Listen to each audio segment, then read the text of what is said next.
So இன்னைக்கு எந்த movie review பார்க்க போறோம்னா, சிறை மூவி தான். ஸோ இந்த படத்துல விக்ரம் பிரபு வந்து ரொம்ப நாள் கழிச்சு ஒரு கம்பேக் குடுத்துருக்காருன்னு தான் சொல்லணும். படம் எல்லாமே நல்லாவே அமைஞ்சிருக்கு. ஸோ ஸ்டார்ட்டிங்லேருந்து சொல்லணும்னா, இது வந்து ஒரு போலீஸ் ஸ்டேஷன் லைக் போலீஸ்க்கு பிளஸ் கிரிமினல் இவங்கள பேஸ் பண்ணி நடந்த ஒரு ஸ்டோரி. இதுல ஒரு அப்பாவி மக்களோ, இல்ல அப்பாவி ஜனங்களோ மாட்டிக்கிட்டு எப்படி அதுலருந்து வெளிய வராங்க, அதுக்கு போலீஸ் எந்த அளவுக்கு உதவி பண்றாங்க அப்படின்றத பேஸ் பண்ணி தான் ஒரு ஸ்டோரி.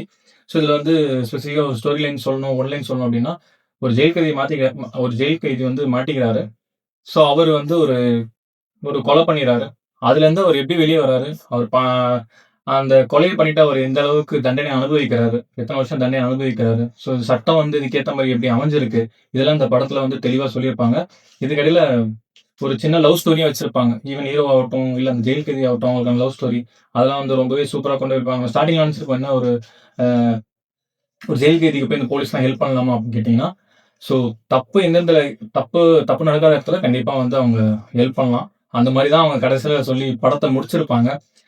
அந்த லவ் ஸ்டோரிய பத்தி சொல்லணும் அப்படின்னா, ரொம்பவே சூப்பரா ஒர்க் அவுட் ஆயிருக்கு அந்த லவ் ஸ்டோரி. ஈவன் நம்ம கிரிமினல்னு நினைப்போம். ஸ்டார்ட்டிங்ல என்னடா இது இப்படின்னு யோசிப்போம். ஆனா கொஞ்சம் உள்ள டீப்பா போக போக அந்த லவ் ஸ்டோரி வந்து அவங்களுக்கு 2 பேருக்கான லவ் ஸ்டோரி வந்து சூப்பரா அமைஞ்சிருக்கும். அதே மாரி விக்ரம் பிரபுவும் அவரோட ரோல வந்து பெர்ஃபெக்ட்டா பண்ணியிருப்பாரு. ஆ உண்மையாவே போலீஸ் மாரியே அந்த படத்துல பார்த்தா தெரியும் அவரு.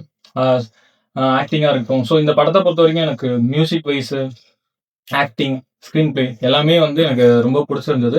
எல்லா ஆக்டர்ஸுமே அந்த பையன் சொன்ன மாரி அந்த கைதி ரோல் பண்ணியிருந்த அந்த பையன் வந்து சூப்பரா பண்ணியிருந்தான். அவங்க இன்னொரு கேரக்டர் அவங்க லவ்வர் வந்து அவங்க வந்து ஒரு மலையாள ஆக்ட்ரஸ்ன்னு நெனைக்கிறேன். அவங்களுமே வழக்கம் போல சூப்பரா பெர்ஃபார்ம் பண்ணியிருந்தாங்க. எனக்கு இந்த படம் வந்து ரொம்ப புடிச்சிருந்தது. ஸோ இது இடையில வந்து கிளைமேக்ஸ்ல வந்து ஒரு ட்விஸ்ட் ஒண்ணு வச்சிருப்பாங்க. அத கண்டிப்பா யாரும் எதிர்பார்க்க முடியாது. சோகமா முடியும்னு நெனச்சிருப்போம். பட் ஆனா நல்லபடியா அது சந்தோஷமா முடிஞ்சிருக்கும். அது ஆனா படத்த பார்க்கும்போது உங்களுக்கே தெரியும். ஆ ஸோ அவ்வளோதான். இந்த படத்தோட ரிவ்யூ அவ்வளோதான். கண்டிப்பா நீங்க எல்லாருமே பார்க்கணும் இந்த படத்த. தியேட்டர்லயோ இல்ல ஓடிடி பிளாட்ஃபார்ம்லயோ நீங்க கண்டிப்பா பாருங்க. எதுல அவைலபிளா இருந்தாலும். இந்த படத்துக்கு என்னோட ரேட்டிங் வந்து ஒரு 10 அவுட் ஆஃப் 10 குடுப்பேன். இந்த வருஷத்தோட ஒரு நல்ல ஒரு good movie. Starting the the year ஒரு குட் மூவியா அமைஞ்சிருக்குன்னு தான் சொல்லுவேன்.